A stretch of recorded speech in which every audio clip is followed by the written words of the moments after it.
تصريح خطير من المدير الفني لفريق إنبي بعد فوز ودي للأهلي على إنبي 2-0. السلام عليكم ورحمة الله وبركاته. أهلا بكم كل متابعي نسر التحليل. ما تنساش تهبط اللايك الجميل وتعلق أحكي لك كل التفاصيل. الحقيقة التجربة مفيدة جدا للفريق. الهدفين سجلهم قفشة وتريزيجيه وكشفت عن جاهزية عدد كبير من اللعيبة. حمزة الجمل المدير الفني لفريق إنبي قال لك أنا كان صعب ألعب مع الأهلي في التوقيت ده وما كنتش حاطط في اعتباري ألعب مع الأهلي في التوقيت ده، لكن حبيت أقيس لعيبتي على المستوى الأعلى. ويمكن أهم ما قالوا إنه فرقة الأهلي تطورت جامد في الأداء الجماعي، وإنه المباراة كشفت على إنه الفريق جماعيا بقى قوي جدا ومكتمل. وقال كمان إنه مجدي قفشة كان نجم المباراة وشاف إنه هو كان أخطر من في الملعب. الحقيقة ده كلام يكشف على إنه قفشة بادئ موسم كويس وعازم على إنه ياخد فرصته في التشكيل الأساسي، وإنه إن شاء الله تعالى يكون بداية قوية ليه.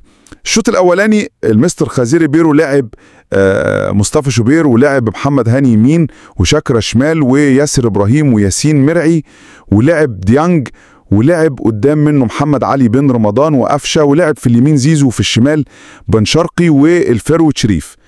وانتهى الشوط الأول 0-0، والأهلي غير تقريبا كل الفرقة في الشوط الثاني وسجل الهدفين في الشوط الثاني. يمكن قفشة كمل وتريزيجيه لعب، فده كان شكل الأداء. إنما كمان الجديد إنه اللاعب الإيفواري اللي تحت السن مواليد 2007 كاظم إبراهيم دفع بيه خزيري بيرو عشان يشوف حالته.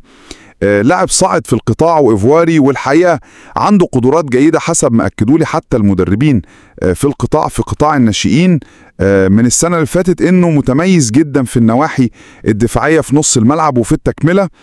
وخدوا بالكم كان جابوا الكابتن وليد سليمان والكابتن محمد شوقي واحتفظوا بيه موجود في القطاع، يعني ما كانش متسجل السنة اللي فاتت، لكن قدروا يحوطوا عليه ويحافظوا عليه يتمرن لغاية لما اتسجل السنة دي في فريق 2007.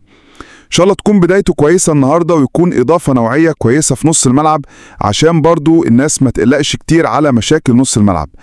بالنسبة لنصف الملعب زاد الكلام اليومين اللي فاتوا وامبارح بالتحديد على إمام عاشور، وإنه الزمالك السيناريو الجديد اللي شغاله عايز يرجع إمام عاشور، وقال لك ممدوح عباس فاتح الخزنة وفاتح الدرج وعايز يرجع إمام بأي شكل.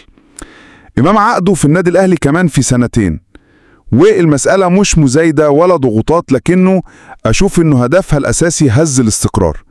إمام معاك ليه 2 سنين كمان، فبالتالي الأهلي عنده رغبة لتمديد عقد إمام وتعديله إن شاء الله تعالى، فما فيش مشكلة، إلا إنه هيبدأ الزن من دلوقتي على خطة الزمالك لاستعادة إمام عاشور. كان حد بيكلمني بيقول لي بس الصعب الزمالك بعد اللي حصل يرجع إمام، قلت له ما فيش حاجة صعبة خالص. أحمد فتوح هيلعب وهيبقى موجود أساسي، ولا هيتباع ولا هيتعاقد ولا هيحصل حاجة. فبالتالي تصدير المسألة على إنه الزمالك عايز يسترد إمام عاشور وإن ممدوح عباس بيراهن على إمام وإنه هيرجع إمام. بصوا إمام عاشور اللي شافه في النادي الأهلي من عز ونجاح وحب يخليه يتمسك بالأهلي زي ما الأهلي متمسك بيه، بس تاني وتالت ورابع الأهلي بيقدر اللعيب اللي بينتمي له واللعيب اللي بيخلص له. إمام عاشور واحد من اللي أثبته ده كويس، فسيبكم من كل محاولات الزن والهري والهبد اللي هيبقى الهدف الأساسي منها إزاي تلعب في الأدمغة وإزاي تهز الاستقرار الفريق. وإن شاء الله الفترة القليلة اللي جاية الأهلي يمدد عقد إمام ويجدده إن شاء الله تعالى. كمان ما يخص قضية رمضان صبحي محكمة أو نيابة جنوب الجيزة الكلية قررت مساء اليوم إخلاء سبيله ب100,000 جنيه، وكان معاه شريف إكرامي، وكان معاه طبعا المحامي الكبير الأستاذ أشرف عبد العزيز محاميه.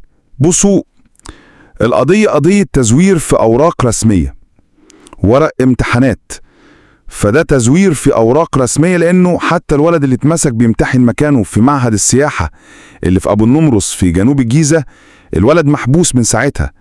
وكمان فرد الأمن اللي في المعهد اللي سهل دخول الشاب المزور محبوسين الاتنين من ساعتها، والمعهد هو اللي كان اكتشف، المراقبين اكتشفوا ده وبلغوا، وجيت إدارة المعهد تحفظت على الولد وجات الشرطة خدته واتعمل مجلس تأديب لرمضان صبحي واستدعوه فما راحش.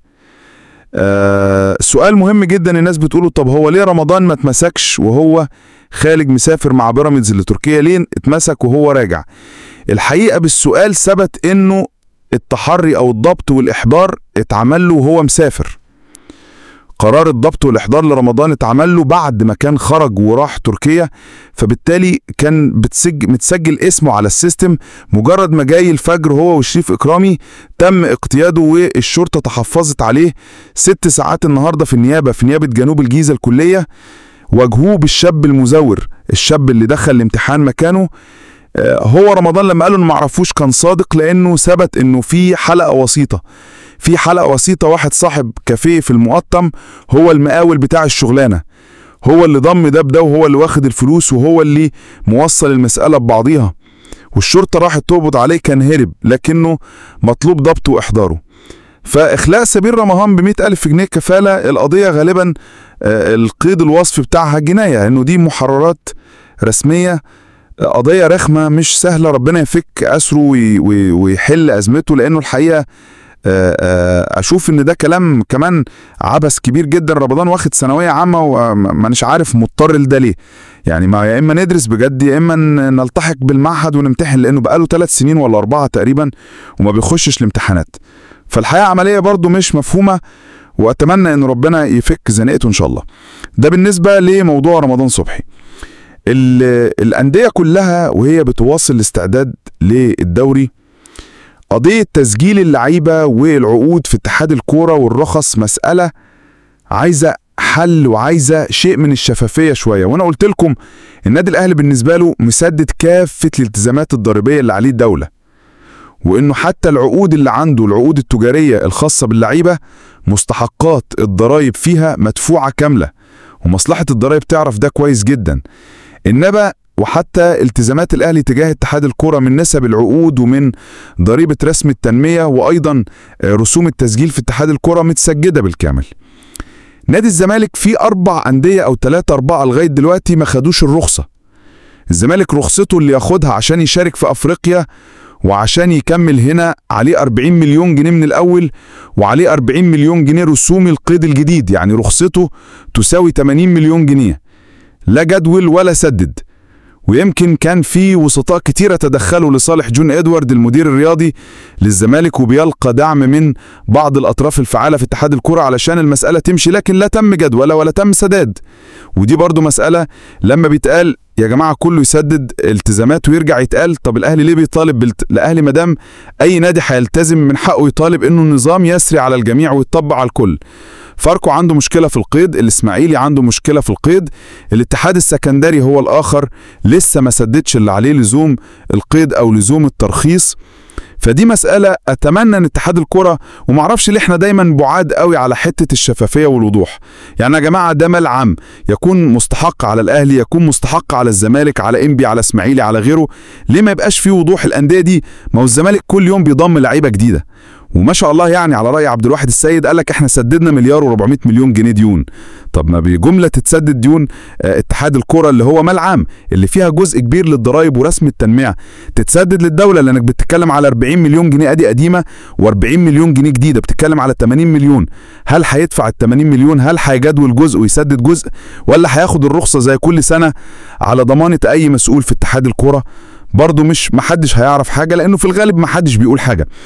الأهلي اتفق مع بتروجيت على مباراة ودية هتبقى يوم الأحد إن شاء الله تعالى 3 أكتوبر، وهناك رغبة لدى خوزيري بيرو إنه يتفق مع فرقة تانية عشان يلعب ماتشين في يوم واحد، لأنه شايف إنه عنده أكبر عدد من اللعيبة جاهز، أو عايز يوصل بالتوب فورم لأكبر عدد، قمة الجاهزية اللي يوصل بيها لأكبر عدد من اللعيبة في ظل الزحمة اللي موجودة والعناصر الكتيرة، لأنه بقت في منافسة داخلية. وإن هذه المنافسة يا جماعة محدش هيحميها إلا نظام إداري قوي. وأتمنى الكابتن محمد يوسف المدير الرياضي يكون منتبه جدا على التدخلات وعلى محاولات ضرب الاستقرار من الداخل. سمعنا حدوتة الأليو ديانج، وأنا عارف إنه قريب هيتم تجديد عقده إن شاء الله تعالى، وديانج كل طلبه إنه عايز يلعب. عندك كمان فرصة إمام عاشور، الزن اللي هيحصل هيبقى كتير، لكن الأداء زي ما قال كابتن حمزة الجمل المدير الفني الإنبي، الأهلي وصل لمرحلة عالية جدا من الأداء الجماعي، وإن شاء الله تعالى يكون بداية موسم كويس. شكرا جزيلا حضراتكم.